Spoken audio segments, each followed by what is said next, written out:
Shalom, a paz do Senhor Jesus esteja no seu coração. Que a paz do Senhor Jesus esteja, aleluia, aonde você estiver, esteja na sua família, esteja no seu trabalho, que o Senhor venha reinar sobre ti. Que as bênçãos dele venham te alcançar em nome de Jesus Cristo. Seja bem-vindo ao canal Pregando as Nações.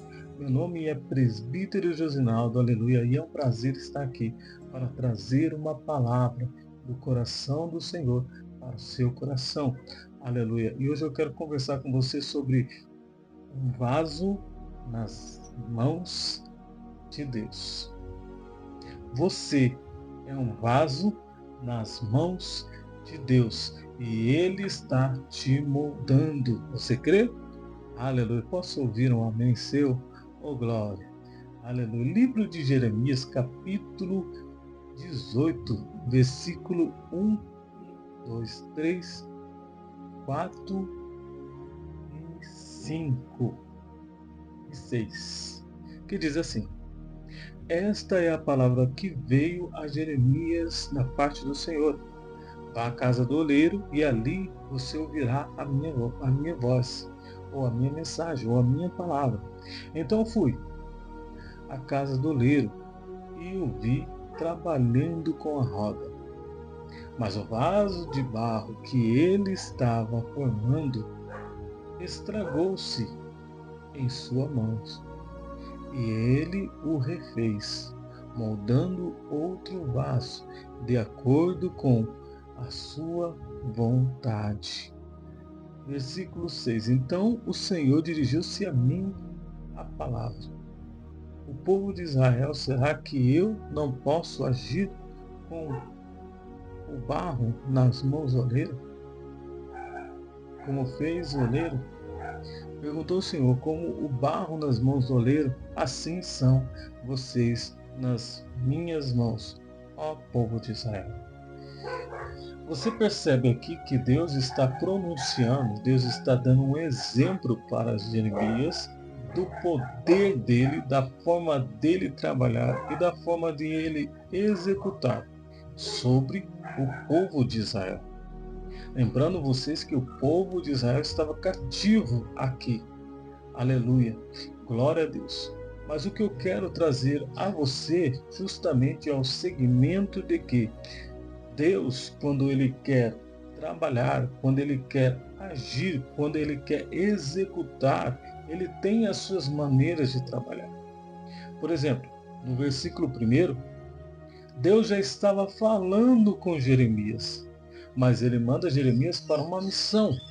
Jeremias, desce à casa do oleiro e lá farei você ouvir a minha voz. Ou seja, Deus está falando bem assim para Jeremias: Jeremias, desce à casa do oleiro e quando chegar lá, você vai ver, aleluia, o oleiro trabalhando. E fique atento com o trabalhar do oleiro. Eu parei e fiquei pensando: Senhor, mas se o Senhor mandou, o Senhor tinha algo misterioso para tratar com Jeremias. Jeremias começa a observar o oleiro trabalhando na roda. Ele coloca o barro umedecido na roda e com os seus pés, ele movimentando os pés, fazia com que a roda se movimentava. Hoje se a gente for procurar, né, o serviço de olaria, você vai perceber, principalmente nessas olarias hoje modernas, há um motor que você liga tal, e a roda começa a girar. Mas nessa época era feito tudo na mão, tudo braçal. Então Jeremias observou que conforme o oleiro movia os seus pés, a roda se movia. Conforme a roda se movia, o vaso, o barro que estava, a matéria-prima que estava ali, também se movia, mas se movia no seu próprio eixo. Ou seja, muitas das vezes nós estamos numa situação que estamos vivenciando que a nossa vida não tem progredido, a nossa vida está parada.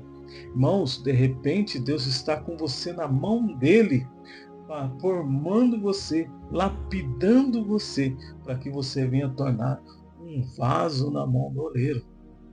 O que me chama a atenção é que o oleiro está trabalhando, o oleiro está executando o seu serviço. Mas Jeremias narra que o vaso que ele estava trabalhando veio se quebrar. E eu fiquei pensando por que o vaso se quebrou. Irmãos, muitas das vezes o vaso se quebra porque o vaso está sequíssimo. Porque para você moldar o vaso, há necessidade de você colocar água sobre, aleluia, sobre aquele barro para que ele fique umedecido, para que ele não fique rígido, para que ele venha ter elasticidade, para que ele venha ser moldado. Olha que interessante isso. Se o Espírito Santo, meu irmão, não está sobre você, você não pode ser moldado, porque a representação também do Espírito é a água. Olha que interessante. E se o Espírito Santo não está sobre você, você vai ter resistência sobre a maneira que Deus está atuando em você. Olha que impressionante isso daqui. Conforme o oleiro vai trabalhando, se há resistência do vaso com o oleiro, o vaso vem a se quebrar. Ou seja, não é eu que tenho que contender contra o oleiro, mas eu tenho que aceitar aquilo que o oleiro está fazendo sobre mim. Olha que interessante isso daqui. Então, meu irmão, você tem que aceitar aquilo que Deus está fazendo na sua vida.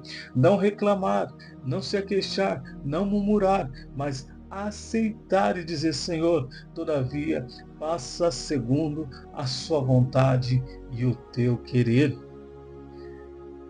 Lá no livro de 2 Timóteo, capítulo 2, versículo 20, olha a narrativa aqui de Timóteo, a narrativa de Paulo para Timóteo. Olha a narrativa de Paulo para Timóteo. Numa grande casa há vasos, não apenas de ouro, de prata, mas também de madeira e de barro. Alguns para os fins de honras e outros para o fim de desonra. Vamos deixar à parte a honra e a desonra. Vamos falar sobre esses vasos. A maneira de um vaso ser lapidado de ouro e de prata é diferente da forma que ele é criado de madeira e de barro. Nós vimos a representação na olaria, no capítulo 18 de Jeremias. Agora você já parou para pensar como é feito o vaso de ouro, o vaso de prata e o vaso de madeira? Observa que o vaso de ouro é pegado uma pedra e essa pedra é levada na fornalha. Ei, irmão, de repente você está passando por situações que você fala assim: meu Deus, que prova é essa? É porque você é um vaso de honra, de ouro, de prata, que vai ser muito usado na mão do Senhor. E é por isso que você é sempre posto dentro da fornalha. É por isso que você é sempre posto à prova, porque o Senhor, aleluia, está trabalhando na sua vida. E, meu irmão, cientificamente o ouro e a prata ela tem que ser aquecida a mais de 1000 graus Celsius.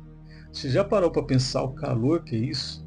Só que algo que me chama muita atenção é que aquele que está fundindo, aleluia, o ouro e a prata, ele tem uma maneira de ver se está purificado. Sabe como é que é? Até mesmo lá no livro de Malaquias fala sobre isso. Quando é purificado a prata, o fundidor, ele só percebe que ela está pura quando ele olha dentro daquele vaso que está a prata derretida e ele consegue ver visivelmente o seu rosto, a sua feição. Agora já imaginou? Deus está fundindo você, Deus está colocando você na olharia e todas as vezes ele pega você e olha e repara se você está parecido com ele, se você está chegando, aleluia, no ponto, como diz Paulo, o homem perfeito.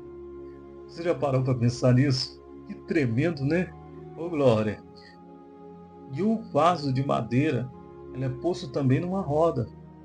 Só que para formar ele, você tem que retirar aquilo que você não vai usar. Você tem que retirar da madeira aquilo que você não vai aproveitar. Então, você observa que para formar um vaso de madeira, você precisa lixá-lo, você precisa tirar do interior dele aquilo que não agrada, para que ele venha se formar desde o interior até o seu exterior, um vaso de madeira.